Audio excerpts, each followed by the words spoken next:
नबी करीम अलैहिस्सलाम नमाज पढ़ा रहे थे, जोहर की नमाज थी, असर की नमाज थी, सही मुस्लिम में मौजूद है। हजरत अबू हुरैरा फरमाते हैं नमाज पढ़ाते पढ़ाते नबी पाक ने कदम आगे किया, नमाज पढ़ाते पढ़ाते कदम आगे किया और यूं हाथ उठाया फिर वापस कर लिया। अब नमाज पढ़ के ना तो सलाम फेरा तो सहाबा अर्ज करने लगे या रसूल अल्लाह सल्लल्लाहु अलैहि वसल्लम, वो नमाज में पैर भी आगे किया तो हाथ भी उठाया, तो वजह क्या थी? पहला सवाल तो यह है कि आप लोग नमाज पढ़ रहे थे या हुजूर को देख रहे थे?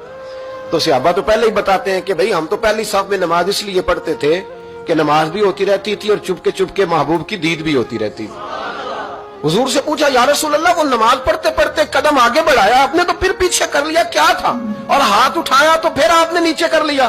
तो नबी करीम फरमाने लगे नमाज पढ़ाते पढ़ाते जब मैंने कहा ना समी अल्लाहु लिमन हमीदा, अचानक मेरी नजर उठी तो जन्नत में चली गई।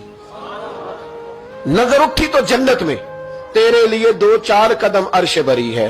तो महबूब फरमाते हैं जब मेरी ऊपर नजर गई ना तो मैंने देखा कि अंगूरों का एक खोशा लटक रहा है जन्नत में, तो मैंने हाथ बढ़ाया कि तोड़ लूं। हुजूर खड़े हैं मस्जिद नबवी में और फरमाते हैं कि मैं यहां खड़े होकर हाथ ऊंचा करूं तो मेरा जन्नत तक पहुंच जाता है। फरमाया मेरा इरादा हुआ कि वो खोशा जन्नत का तोड़ लूं और जरा मैंने पैर आगे बढ़ाया ही था तो मेरे दिल में ख्याल आया कि जन्नत राज है तो राज ही रहनी चाहिए, ये राज खोल गया तो मजा नहीं आएगा। तो मैंने फिर वो हाथ वापस कर लिया। सहाबा कहते हैं जब नबी करीम ने ये बयान किया तो हमारे चेहरे न तजस्सुस से खेल उठे, तजस्सुस से। हम कोई बात और भी सुनना चाहते थे तो महबूब फरमाने लगे अगर मैं वो खोशा तोड़ के ले आता और तुम्हें दे देता तुम कयामत तक भी खाते रहते तो तुमसे खत्म नहीं होना था।